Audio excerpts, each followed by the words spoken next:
How to add Sapphire plugin in Premium Pro. Well, it's a very easy and a quick process, so let's get into the video.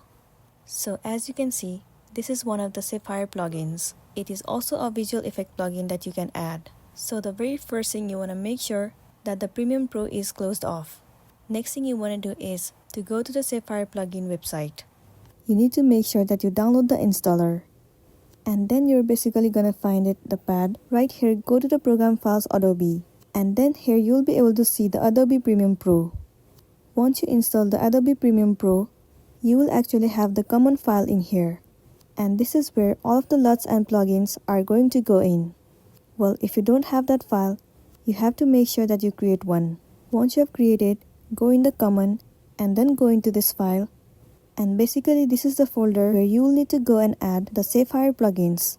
In here, you have to create another folder which you can call it as Sapphire plugins. And once you are installing with the Sapphire installer, and then you can basically put the Sapphire plugin in here. So that's pretty much for today. And this is simply how you can add Sapphire plugins in Premium Pro. Make sure to smash the like button and consider subscribing if you found this video helpful. We'll see you in the next one.